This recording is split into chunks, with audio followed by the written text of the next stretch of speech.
Height and distance last portion बच गया trigonometry का जो हमें समझना है।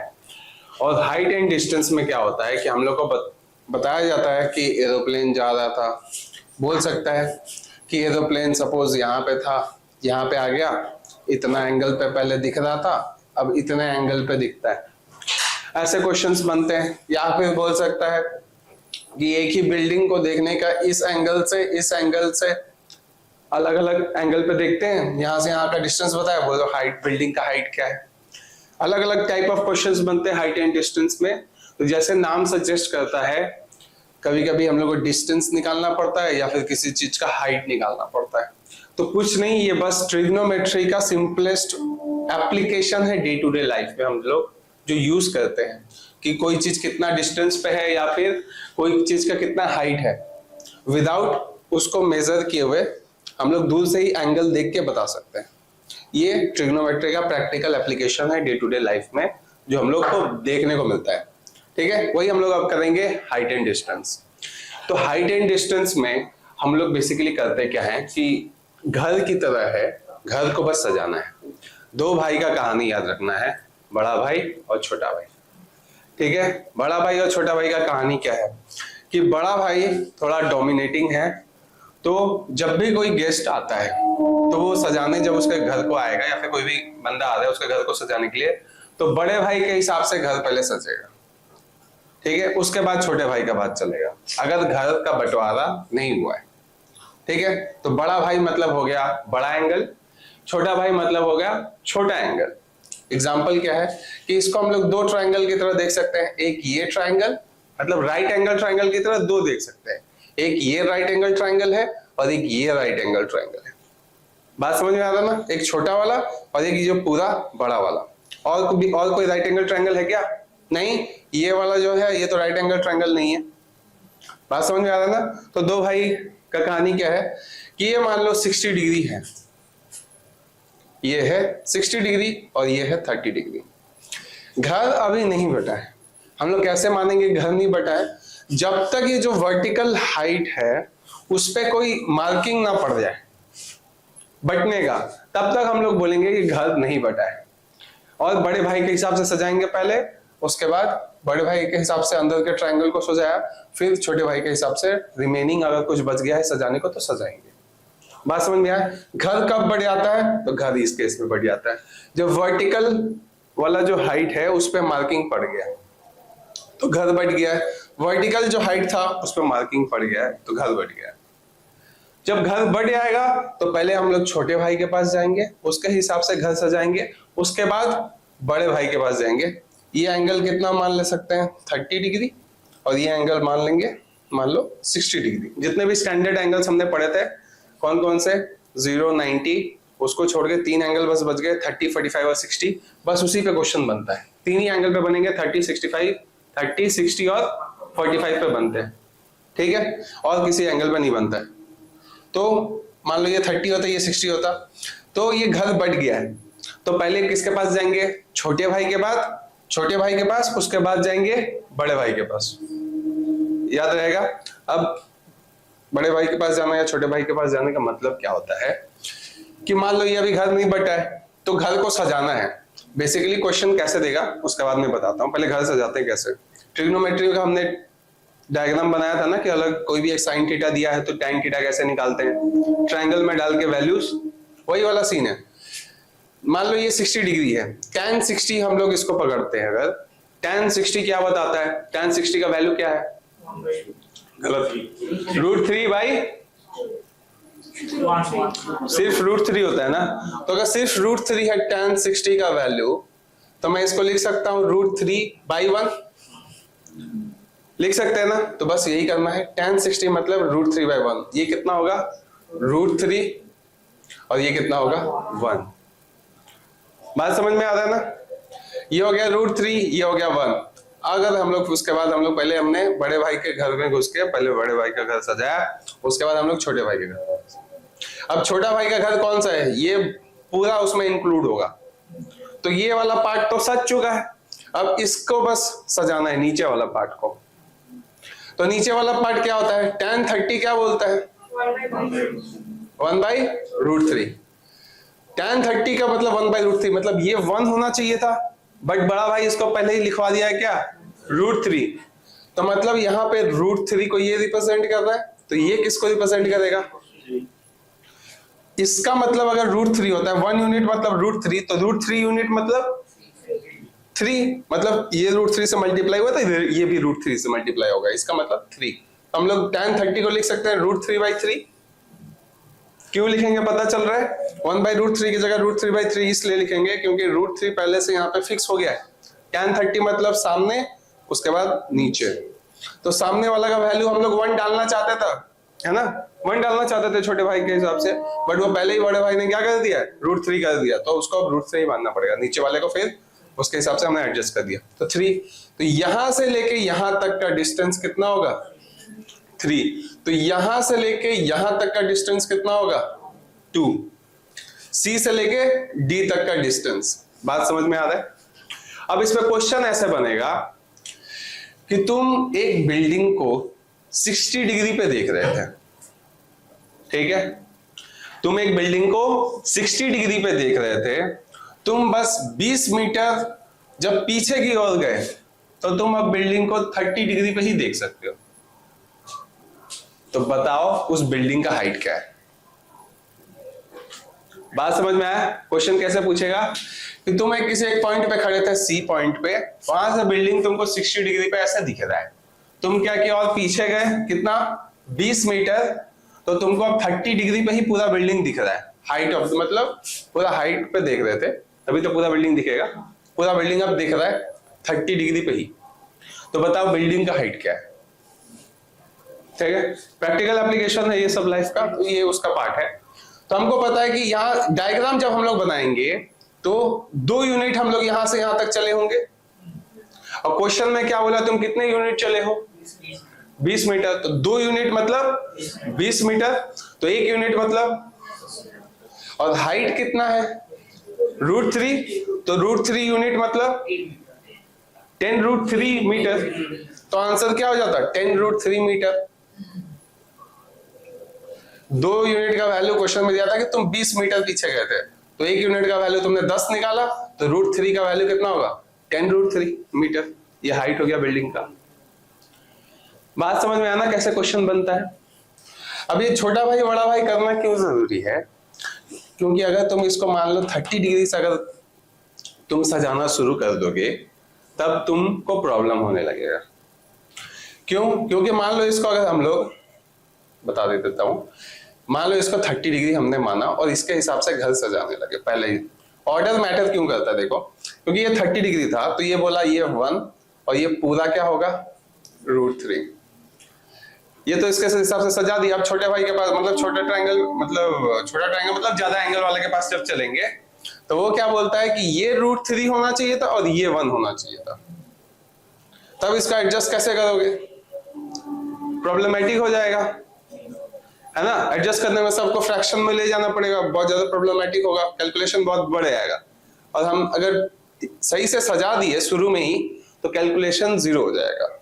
अगर तुम मेंटली इमेजिन कर सकते हो डायग्राम्स को, आस्ते आस्ते जब प्रैक्टिस करोगे हाइट एंड डिस्टेंस का क्वेश्चंस, मेंटली अगर इमेजिन कर सकते हो, क्योंकि 3 ही एंगल है 30, 45, 60, तो मेंटली इमेजिन कर सकते हो तो देख के आंसर बता सकते हो। हालांकि हाइट एंड डिस्टेंस का क्वेश्चन बहुत लंबा होता है, लेकिन देख के बता सकते हो अगर मेंटली इमेजिन ड्रॉ कर लिया, नहीं तो ऐसे ड्रॉ करके सजा दिया घर को और फिर आंसर बता सकते।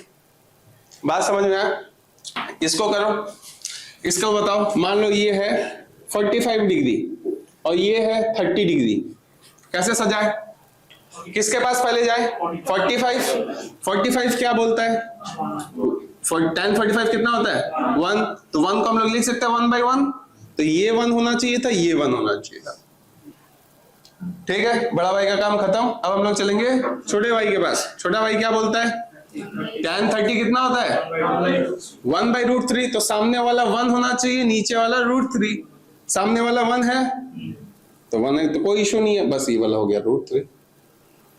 तो क्वेश्चन इसमें ऐसा पूछेगा कि मान लो एक हाइट, सोचो कि मान लो एक पूल है, ठीक है, उसको 2 बंदे देख रहे हैं, एक पूल को 100 मीटर हाइट के एक पूल को 2 बंदे अलग अलग जगह से देख रहे हैं, ठीक है, एक ही हाइट है, दो अलग अलग जगह से देख रहे हैं, एक 45 डिग्री में देख रहा है और एक 30 डिग्री में देख रहा है। अगर उस हाइट का, वो जो पोल का हाइट मेंशन कर दिया कि 100 मीटर है, तो बताओ उन दोनों बंदे में डिस्टेंस कितने का है? बताओ क्या होगा आंसर? 1 प्लस रूट 3 का वैल्यू निकालना है ना? तो हम लोग को पता है 1 यूनिट मतलब 100 मीटर, तो 1 प्लस रूट 3 मतलब 1 प्लस रूट 3 इंटू 100, ये आंसर हो जाएगा। बात समझ में आ रहा है कैसे कैसे कर सकते हैं? ये सिंपलेस्ट वे है। उसके बाद और एक एग्जांपल में घुसते हैं, ये वाला मान ले ये 30 डिग्री है और ये पूरा है 45 डिग्री, ठीक है, ये 30 डिग्री ये 45 डिग्री। अब बोल ये रहा था कि तुम एक बिल्डिंग को देख रहे हो, तो यहां से 30 डिग्री में बीसी उस बिल्डिंग का हाइट है और उस बिल्डिंग के ऊपर एक टेलीकॉम टावर लगा हुआ है, ठीक है, उसको देखने के लिए तुमको 45 डिग्री पे वो दिख रहेगा, उसका हाइट जो टॉप मोस्ट पॉइंट 45 डिग्री पे दिखेगा। अगर तुम्हारा डिस्टेंस उस बिल्डिंग से 50 मीटर का है, तो उस टेलीकॉम टावर का हाइट कितना है? बात समझ में आया? एंगल बता दिया अलग अलग और यहां से यहां तक का डिस्टेंस बता दिया, टेलीकॉम टावर का हाइट पूछा, तो काम वही करेंगे, पहले घर को सजाएंगे। पहली बात तो इसमें होता है कि डायग्राम सही से बनाना, ठीक है। अगर बोलता है एंगल ऑफ इंक्लिनेशन मतलब ऊपर की तरफ देख रहे हैं, एंगल ऑफ डिक्लिनेशन बोलते हैं या फिर डिक्लाइन बोलते हैं, तो हम लोग नीचे की तरफ देख रहे होते हैं, ठीक है। वो सब हम लोग टेक्निकल टर्म्स में घुसेंगे, जब क्वेश्चन करते करते उसमें घुस जाएंगे, छोटे छोटे टर्म से समझ में आ जाएगा। यहाँ पे इस क्वेश्चन को कैसे करेंगे कि पहले डायग्राम बना के सजाएंगे घर को, सिंपल है। किसके पास पहले चले? 45 का बोला, घर बट गया है, पहले देखना है कि घर बटा है कि नहीं बटा है। घर बट गया तो किसके पास चले? पहले छोटे भाई के पास। छोटा भाई ये है, तो 30 डिग्री क्या बोलता है? ये 1 होना चाहिए, ये √3। अब tan 45 के पास चलते हैं, ठीक है। tan 45 क्या बोलता है? 1/1, बट ये वाला डिस्टेंस तो हो चुका है फिक्स √3, तब ये डिस्टेंस क्या होगा? नहीं, tan पहले गया 30 के पास, tan 30 बोला 1/√3, तो हमने इसको 1 कर दिया, इसको √3 कर दिया। ये छोटे वाला ट्राइंगल, राइट एंगल ट्राइंगल में सिर्फ राइट एंगल ट्राइंगल के साथ डील कर सकते हैं हम लोग, ठीक है। ट्रिग्नोमेट्री किस पे एप्लीकेबल होता है? Right angle triangle. tan 30 हो गया। अब tan 45 क्या बोलता है कि tan 45 इज 1/1। 1। अब इसको पूरे को 1 लिख दूं और इसको 1 लिख दूं, बट ये तो प्रॉब्लम है, ये पहले ही तुम इसको √3 लिख चुके हो, दोनों √3 हो जाएगा। अगर ये √3/√3 में लिख दूं तो कोई इश्यू तो नहीं होना चाहिए। ये √3 है तो वो फिक्स हो चुका है, तुम नहीं चेंज करोगे, बट ये √3 है तो इसको √3 रखने दिया, तो ये भी √3 होना चाहिए, क्योंकि √3/√3 1 होता है। बात समझ में आ रहा है? तो टोटल डिस्टेंस होना चाहिए √3। ये कितना डिस्टेंस है यहां से यहां तक? 1, तो ये डिस्टेंस कितना होगा? √3 - 1। तो बताओ टेलीकॉम टावर का हाइट कितना होगा? 0.732 इंटू 50। नहीं गलत बताया, ये √3 यूनिट का वैल्यू 50 है, तो 1 यूनिट का वैल्यू 50/√3 और चाहिए कितना? √3 - 1 का वैल्यू चाहिए। ये होगा उसका हाइट टेलीकॉम टावर का। फिर से रिपीट करता हूं, क्वेश्चन में बोला था ऐसा कुछ कि यहां से मतलब 30 डिग्री से पहले दिख रहा था पूरा यहां से यहां तक का बिल्डिंग का हाइट था, उस बिल्डिंग के ऊपर एक टेलीकॉम टावर लगा हुआ है, ठीक है। तो पहले बिल्डिंग 30 डिग्री पर दिख जाता है, लेकिन टेलीकॉम टावर का टॉप देखने के लिए तुमको 45 डिग्री मतलब और 15 डिग्री ऊपर एंगल करना पड़ता है सर का, तो 45 डिग्री पे दिख रहा है। तो अगर तुम्हारा पॉइंट से बिल्डिंग का बॉटम मोस्ट पॉइंट का डिस्टेंस 50 मीटर है, तो वो टेलीकॉम टावर जो बिल्डिंग के ऊपर खड़ा है उसका लेंथ कितना है, हाइट कितना है, यही पूछता है। तो हमने क्या किया, ये घर बटा है कि नहीं बटा है, घर बट गया है। कब हम लोग मानते हैं घर बट गया, जब वर्टिकल पे डॉट या फिर लाइन पड़ जाए, उस पे हम लोग खींच दें, ऐसा कनेक्ट कर दें। तो घर बट गया तो किसके पास जाता है, पहले छोटे भाई के पास। छोटा भाई tan 30 है, tan 30 का वैल्यू कितना होता है 1/√3, तो उसके हिसाब से घर सजा देंगे। ये हो गया 1, ये हो गया √3। तो जिसके हिसाब से पहले घर सज जाता है उसको हम लोग जनरली चेंज नहीं कर पाते, है ना, यही फायदा है जिसका पहले बात मानेंगे। अब tan 30 के बाद हम लोग चलेंगे किसके पास, tan 45। tan 45 बोलता है 1/1, वो बोलना चाहता है कि ये 1 होना चाहिए, ये पूरा डिस्टेंस भी 1 होना चाहिए, बट ये तो पहले √3 हमने लिख दिया, इसको प्रॉब्लम है ये। तो अब इसको डील करना पड़ेगा। कैसा, क्या करें कि ये 1 ही रह जाए और ये √3 भी कहला जाए। ये पार्ट जो है √3 को रिप्रेजेंट कर रहा है इस डायग्राम में, तो नीचे भी क्या होना चाहिए 1 को, फिर वो भी √3 होना चाहिए। बात समझ में आया? तो √3/√3 is also 1 and that is tan 45। तो ये वाला पार्ट को √3 रहने दिए और ये पूरा पार्ट क्या हो गया √3। अब हमने इस पार्ट को 1 बोल रखा है, तो ये पार्ट कितना होगा √3 - 1, बस यही था। अब हमको पता था 50 मीटर जो है यहां से यहां तक का डिस्टेंस है, और वो हमारे डायग्राम में कितना बता रहा है √3 यूनिट, √3 यूनिट्स। तो √3 यूनिट्स होते हैं 50 मीटर, तो एक यूनिट कितना होगा 50/√3, और तुमको चाहिए क्या √3 - 1, तो √3 - 1 से मल्टीप्लाई कर दिया, ठीक है, बस यही होगा आंसर। अगर ऑप्शन जैसा है उसके हिसाब से फर्दर कैलकुलेट करेंगे। अगर ऑप्शन यहीं पे मैच कर जाता है तो आगे नहीं करेंगे। मैक्सिमम क्या करेगा कि नीचे √3 नहीं रहना चाहिए, तो ऊपर नीचे √3 मल्टीप्लाई करेंगे, तो हो क्या जाएगा 50 into √3 into √3 - 1, और उसका फिर ये मल्टीप्लाई होता है, और नीचे भी √3 से किए थे तो 3 हो गया, और दिस इंटू दिस 3 - √3/3, ऐसा हो सकता है। कैसा भी डिपेंड करता है कि ऑप्शन कैसा है, उसके हिसाब से कैलकुलेशन को हम लोग मॉडिफाई करेंगे, लेकिन बेसिक चीज यही होगा। क्वेश्चन समझ में आ रहा है ना, कैसे सॉल्यूशन होगा, अप्रोच होगा, ये पता चल रहा है। इसका करो तो इसका डायग्राम बनाओ, तो जितने भी है मैं उनका एंगल लिखता हूं, आपको उनका डायग्राम बनाना है, सजाना है उसके हिसाब से, ठीक है। ये हो गया फट।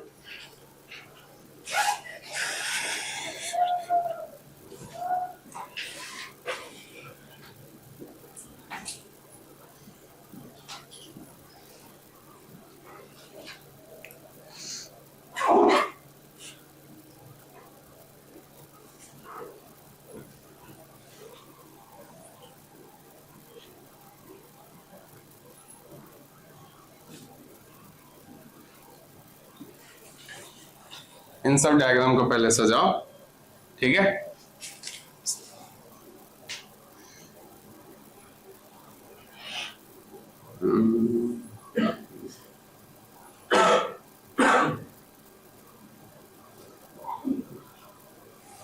ये वाला जो होता है ना, इसमें एक चीज बस लिख के रखना, ये इसको बोलता है एंगल ऑफ डिक्लिनेशन, या फिर एंगल ऑफ डिक्लाइन बोलते हैं, एंगल ऑफ एलिवेशन बोलते हैं इसको। ऊपर की तरफ जब हम लोग करके देखते हैं तो एंगल ऑफ एलिवेशन होता है, और नीचे की तरफ जब देखते हैं तो एंगल ऑफ डिक्लिनेशन। इस तरह का क्वेश्चन कैसे बोलता है कि एक बिल्डिंग के छत पे तुम खड़े थे, उस बिल्डिंग के छत से तुम दूसरे बिल्डिंग को देख रहे हो, दूसरे बिल्डिंग का टॉप देखने में तुमको 30 डिग्री लगता है, सर उठाना पड़ता है, और सामने वाले बिल्डिंग का, उसी बिल्डिंग का बॉटम देखने के लिए तुमको 45 डिग्री का डिक्लिनेशन मतलब नीचे करना पड़ता है।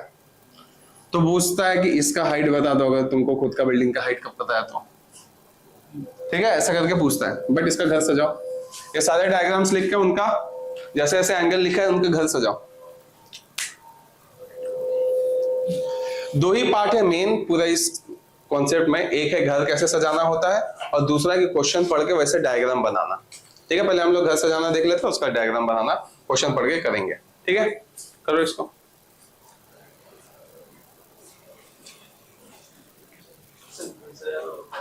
घर सजाना मतलब रेनोवेशन, डेकोरेशन,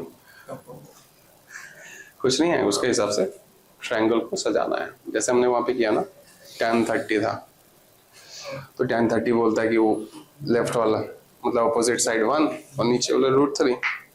तो उसके हिसाब से हमने पूरे ट्रायंगल्स के हर एक का वैल्यू सेट कर दिया, दोनों एंगल को कंसीडर करते हैं। एक ही में एक ट्रायंगल में लाना है इसका मतलब? हाँ, एक ही ट्रायंगल में सबको फिट करना है। अब कोलाइड नहीं करना चाहिए आपस में, अगर कुछ कोलाइड कर रहा है तो उसको तुमको ठीक करना है बुद्धि लगा के। ये वाला एंगल तो क्या हुआ है बीच में? हाँ, बीच के 2 मैंने समझा दिया था। अच्छा, बाकी सारे करने हैं। हाँ, बाकी सारे करने हैं।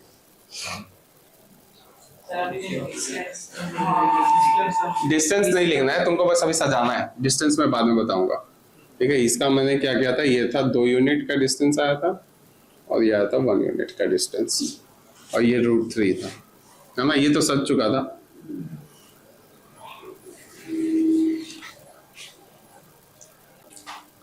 इसमें इशू क्या होता है, कभी कभी लोग बड़े एंगल से करने लगते हैं जबकि छोटे एंगल से करना चाहिए था, और छोटे एंगल से करने लगते हैं जब बड़ा एंगल से करना चाहिए था पहले स्टार्ट। तो स्टार्टिंग का अप्रोच मैटर करता है बहुत ज्यादा, इसीलिए मैंने बड़ा भाई छोटा भाई का कहानी सुनाया, ठीक है। ये घर बटा है कि नहीं बटा है?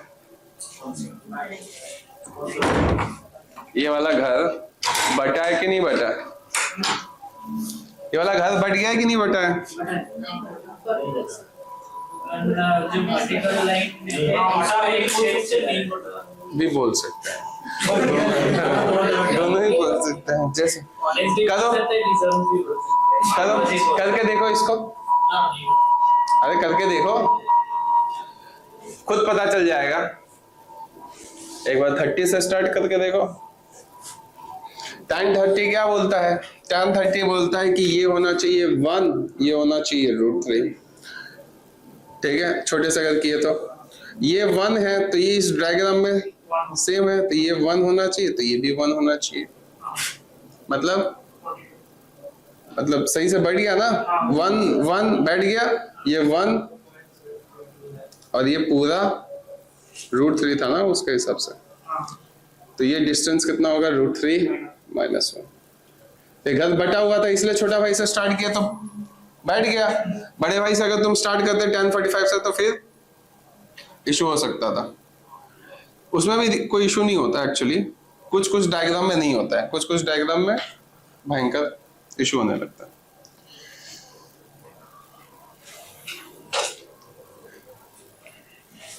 देख हम लोग डालते हैं वैल्यू, ठीक है। ये वाला घर बटा है कि नहीं बटा है? बट गया है, वर्टिकल लाइन पे मार्किंग पड़ गया है तो बट गया है। तो tan 30 के पास पहले जाएंगे, है ना। tan 30 क्या बोलता है? 1/√3, तो ये होगा 1 और ये टोटल कितना होगा? √3। उसके बाद ये अगर √3 है तो ये भी क्या होगा? √3। तो इसके हिसाब से हमने डाल दिया। अब tan 60 क्या बोलता है? tan 60 का वैल्यू √3/1 बट 1 के जगह आ गया √3, तो √3 की जगह आएगा 3, तो यहां से यहां तक हो गया 3। तो ये पार्ट 1 है, टोटल पार्ट 3 है, तो ये पार्ट 2। बात समझ में आ गया? ये हो गया। इसका बताओ सर, यहाँ पे √3 कैसे आया? ये 3 कैसे आया ना? tan देख, ठीक है, ये वाला पार्ट समझ में आया कि 1/√3 हुआ tan 30 से। tan 60 क्या बोल रहा था? tan 60 के जब घर में गए तो वो बोलता है कि tan 60 का वैल्यू तो √3/1 होता है। तो √3 कौन? सामने वाला ऑपोजिट, और 1 कौन? नीचे वाला। बट यहां से जब देख रहे हैं तो नीचे वाला का वैल्यू तो हमने पहले ही फिक्स कर दिया है छोटे भाई का बात मान के कि वो √3 होगा। तो ये 1 के जगह क्या आ चुका है? √3। तो मतलब 1 को तुमने √3 से मल्टीप्लाई किया है, तो नीचे अगर किया तो ऊपर भी करना ही होगा, तो ऊपर भी √3 से मल्टीप्लाई करेंगे तो ये क्या हो जाएगा? 3। मतलब हो गया रेशियो क्या? tan 60 का मतलब हो गया 3/√3, कट के वही होगा √3/1। लेकिन अभी हम लोग को उसको मॉडिफाई करके ऐसे लिखना पड़ेगा कि पूरा घर में डायग्राम का वैल्यूज मैच रहे, तभी हम लोग क्वेश्चंस को इजीली कर पाएंगे। तो हो गया 3/√3, तो नीचे वाला √3, तो ये वाला पूरा पार्ट 3, तो ये 1 है तो ये वाला पार्ट 2। बस यही बात था। इसमें चलते हैं। ये घर बट गया है कि नहीं बटा है? बढ़ गया है, वर्टिकल वाला लाइन पे मार्किंग पड़ गया है ऐसे करके, तब घर बढ़ गया है। किसके पास चले पहले? 30 डिग्री। छोटा भाई बोलता है tan 30 का वैल्यू है 1/√3, तो इसको बोल दिया 1 और इसको बोल दिया √3। अगर ये √3 है तो tan 45 का क्या होगा? 1/1। बट इसका तो तुमने वैल्यू फिक्स कर दिया है √3, तब ये वाला भी वैल्यू क्या होगा? √3। बात समझ में आया? अच्छा, ये √3 है तो ये भी √3 होगा, ये पता चल रहा है ना? ये अगर √3 है तो ये भी √3 है। तो क्वेश्चन में पूछता है कि एक बिल्डिंग पे तुम खड़े थे, तुम छोटे बिल्डिंग वाले किसी रेसिडेंशियल कॉम्प्लेक्स में रहते थे, तुम बड़े बिल्डिंग को देख रहे हो तो एंगल बढ़ाते हो तो 45 डिग्री पे टॉप दिख जाता है बिल्डिंग का, दूसरे बिल्डिंग का, और एंगल नीचे करते हो मतलब 45 डिग्री अगर तुम नीचे करते हो, ये हो गया स्ट्रेट, ये हो गया इंक्लिनेशन ऊपर की तरफ, और यहाँ पे स्ट्रेट से जब डिक्लिनेशन बोलते हैं मतलब स्ट्रेट से नीचे की तरफ हम लोग देखते हैं, तब उसको हम लोग डिक्लिनेशन टर्म यूज करते हैं। तो डिक्लिनेशन 45 का जब करते हो तो बिल्डिंग का बॉटम तुमको दिखता है, ठीक है? तो तुम्हारे बिल्डिंग का हाइट है अगर 200 मीटर का, तो सामने वाला बिल्डिंग का हाइट क्या है?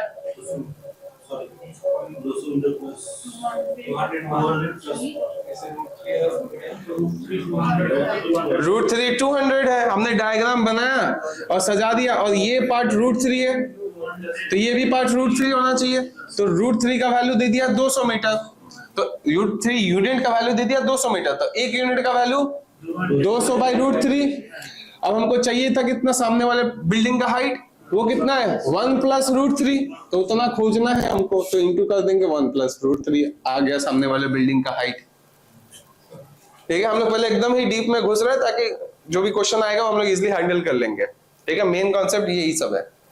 और आगे बढ़ते हैं, ये हो चुका है, ये हो चुका है, ये वाला सिंपल है। किसके पास जाए? घर बटा है कि नहीं बटा है? घर नहीं बटा है, किसके पास?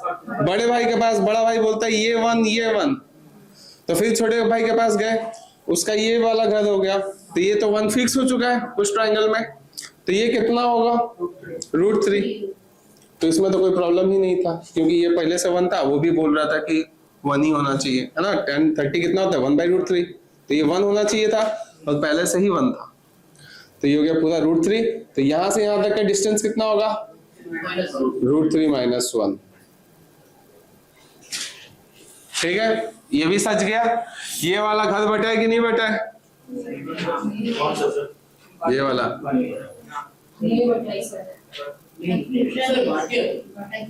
वर्टिकल पे लाइन पड़ा है? नहीं पड़ा, तो बस हम लोग नहीं बांट 1 मैंने लाइन पड़ा मतलब हो गया ये वाला जो वर्टिकल लाइन पर था उस पे आके कोई लाइन जोड़ रहा है या फिर उस पे कोई इंटरसेक्टिंग पॉइंट हो रहा है या फिर वहां पे जाके कोई कनेक्ट हो रहा है लाइन वर्टिकल वाले पे। ठीक है, ये वर्टिकल वाला है। कौनटा? ये এটা ये वाला और ये वाला कहाँ पे कनेक्ट हुआ? ভার্টিক্যাল এই জিনিস এখানে গিয়ে কানেক্ট হচ্ছে, এই আলাদা কানেক্ট হচ্ছে, ये अलग कनेक्ट हो रहा है, ये अलग कनेक्ट हो रहा है। एक ही हाइट पे तो नहीं हो रहा कनेक्ट। एक ही हाइट है क्या? एक ही हाइट है उस पे कनेक्ट हो रहा था, एक ही हाइट है उस पे कनेक्ट हो रहा था, एक ही हाइट है उस पे कनेक्ट हो रहा था। बात समझ में आ रहा है? बाकी में किसी एक हाइट पे और आके कोई कनेक्ट हो रहा है क्या? ये तो टॉप पे आके मिल रहा है, ये भी टॉप में आके मिल रहा है ना? बीच में कहीं पे बट नहीं रहा। वर्टिकल लाइन जो है यहाँ पे कहीं पे बीच में बट नहीं रहा, यहाँ पे वर्टिकल लाइन बीच में कहीं नहीं बट रहा, यहाँ पे वर्टिकल लाइन बीच में नहीं बट रहा, यहाँ पे भी सेम केस। यहाँ पे जितने भी केस थे उसमें वर्टिकल लाइन पे बीच में बट रहा था किसी ना किसी पॉइंट पे। बात समझ में आ रहा है ना? तो वो घर बट चुके हैं, ये घर नहीं बटा है। घर नहीं बटा है तो किसके पास जाएंगे? बड़े भाई फिर छोटे भाई, और जब बट गया तो छोटे भाई फिर बड़े भाई, बस यही बात है। तो ये वाला 1 हो गया, तो ये भी 1 होगा। ठीक है, इक्वल मतलब बीचों बीच का मिडिल पॉइंट था ये, तो ये कितना होगा? √3। तो ऐसे ही हो गया, ये ऐसे ही हो जाता। इसका बताओ, इसका किसके पास जाए पहले? 60 क्या बोलता है? ये √3, ये 1 और tan 30 बोलता है ये 1 और ये √3। अब प्रॉब्लम हुआ। तो इसमें पहले किसके पास जाना चाहिए था? छोटा भाई के पास। इसमें क्रॉस हो रहा है। छोटा भाई क्या है? 1, ये √3। अगर ये √3 है तो tan 60 क्या बोलता है? √3/1 होना चाहिए था, तो इधर 3 हो जाएगा। ठीक है, तो इसका डायग्राम हो गया। एक्सेप्शनल केस इसको बोल सकते हैं। ठीक है, एक बार अगर हम लोग गए, जनरल अप्रोच जो हम लोग का था वो अगर फॉलो नहीं होता तो हम लोग एंगल स्विच कर देंगे। कहीं पे अगर मतलब इधर से हम लोग जा रहे थे 3 क्यों लिए? वही वाला बात जो मैंने यहाँ पे समझाया ना, tan 60 मतलब √3/1, तो इसको 3/√3 लिख सकते हैं। तो इसीलिए इसको √3 पहले पड़ेगा, तो 3/√3 हमने लिख दिया tan 60 को। ये था tan 60। ठीक है, अगर इनकाउंटर करते हैं कोई अगर अलग टाइप का ही डायग्राम आ जाए तो हम लोग इनकाउंटर करते हैं तो एंगल स्विच कर देंगे। ठीक है, कहीं अटकेंगे तो। हार्ड एंड फास्ट रूल नहीं है ये, लेकिन मैक्सिमम जगह ये रूल लग जाता है। जितना भी डायग्राम हम लोग को पूछता है उसमें लग जाता है। ठीक है, बेसिक कवर किए, अब हम लोग क्वेश्चन के पीछे चलते हैं। N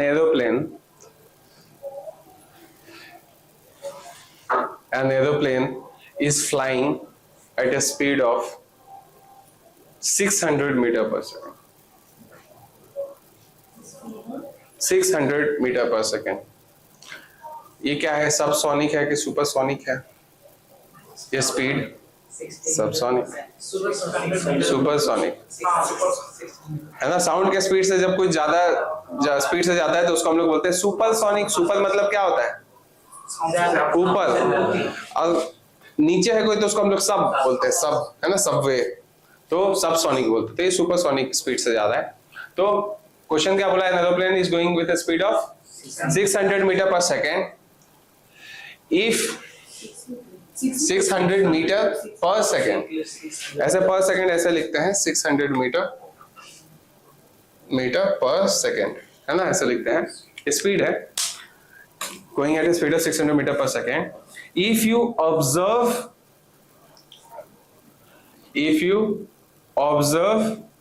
it at an angle of 45 degree, ठीक है, at 45 degree, and after 2 minutes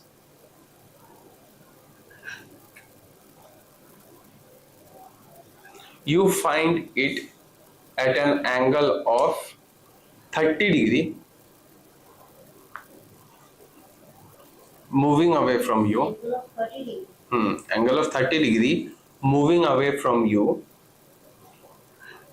ठीक है,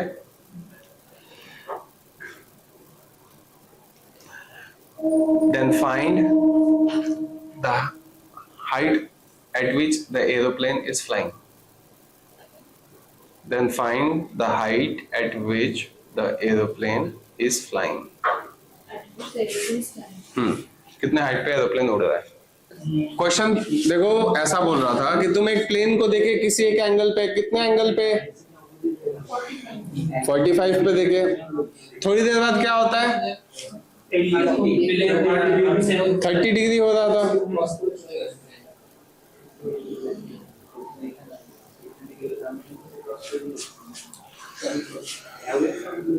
प्लेन देखो, बात ये है कि तुमको समझना पड़ेगा कि प्लेन कैसे उड़ रहा है। ऐसे करके उड़ रहा है, ऐसे करके उड़ रहा है, कैसे करके उड़ता है प्लेन? तो जो तुम बनाई थी जो डायग्राम, वो ऐसे करके ऊपर की तरफ एरोप्लेन उड़ रहा था, है ना। वो नहीं होगा। एरोप्लेन कैसे करके उड़ रहा है? यहाँ पे एक एरोप्लेन है, फिर वो यहाँ पे आ गया, तुम उसको देखे थे 45 डिग्री पे, और तुम जो बनाए हो सुरजीत वो ऐसा कुछ है कि तुम उसको पहले इधर इस एंगल पे देख रहे थे, फिर इस एंगल पे। वो बोला गया कि तुम अपना पूरा पोजीशन घुमाए हो? नहीं बोला ना, वो कुछ तो बोला नहीं। मतलब तुम ऐसा देख रहे थे और आगे चला गया, ये मतलब होता है। ठीक है, लैंग्वेज है थोड़ा सा, तो ऐसा होगा। अब बोल क्या दिया कि यहां से यहाँ पे उसको आने में कितना टाइम लगा? 2 मिनट। उसका स्पीड क्या था बंदे का? 600 मीटर पर सेकेंड। अब 2 मिनट में कितना ट्रेवल कर लेगा? 2 मिनट मतलब कितने सेकेंड्स? 120 सेकेंड। तो 120 से मल्टीप्लाई करेंगे तो यहां से यहां तक का डिस्टेंस मिल जाएगा। बात समझ में आ रहा ना, स्पीड इनटू टाइम करने से डिस्टेंस मिल गया यहां से यहां तक का। ये पहले 45 पे दिख रहा था, अब देख रहा है 30 डिग्री पे। तो पहले तो डायग्राम ऐसा होगा। तो पहले किसको घर बट गया कि नहीं बटा? नहीं बटा तो किसके पास जाए पहले? बड़े भाई। वर्टिकल में तो एक छेद है। वर्टिकल में छेद आ गया। वर्टिकल में लाइन कहाँ पड़ा है? इस पे बोल रहे हैं? हो सकता है, बना के देखते हैं। किसके पास चले पहले? 30 डिग्री। tan 30 क्या बोलता है? ये 1, ये होता है √3। tan 45 बोलता है ये 1, तो ये 1, ये 1, तो ये 1, तो ये वाला पार्ट कितना होगा? √3 - 1। तो पहले किसके पास गए थे? छोटे भाई के पास। घर बढ़ गया था बोल के। ठीक है, बात समझ में आ रहा ना? ये वर्टिकल लाइन पे पड़ गया था। तो ये हो गया √3, ये √3 - 1 यहाँ से यहाँ तक। और √3 क्या हो गया? ये पूरा चीज है ना। और ये 1 है, ये 1 है, और ये भी 1 है। डायग्राम समझ में आ गया? तो इसको मल्टीप्लाई करके कितना होता है? 72,000। तो 72,000 मतलब ये √3 - 1। तो 72,000 डिवाइडेड बाय √3 - 1। तुमको पूछा क्या? किस हाइट पे वो उड़ रहा था? वो 1 यूनिट। तो वही तो हमने निकाला है, 1 यूनिट, क्योंकि डिवाइडेड बाय √3 - 1 करेंगे तो 1 यूनिट का वैल्यू निकलता है। तो बस यही आंसर होना चाहिए। लेकिन नीचे में रूट छोड़ना जनरली लोग प्रेफर नहीं करते, क्योंकि उसका रैशनलाइज करना बेटर होता है। तो ऊपर नीचे क्या करते हैं? √3 + 1, √3 + 1 से मल्टीप्लाई करते हैं। √3 + 1 ही क्यों? क्योंकि a - b है, और ये a + b इसको रूट को हटा सकता है, इसीलिए। ठीक है, तो मल्टीप्लाई करेंगे तो ऊपर हो जाएगा, ये दोनों मल्टीप्लाई होकर हो जाएगा। ऊपर में रहेगा √3 + 1 ही, और नीचे में a² - b² कितना होगा? 2 आ जाएगा, और कट जाएगा इसके साथ, तो 36,000। तो आंसर होगा 36,000 √3 + 1। ठीक है, ये होगा आंसर। यहाँ तक चला गया था, इसके बाद फिर इसके बाद मैंने -1 कर दिया था। शाबाश।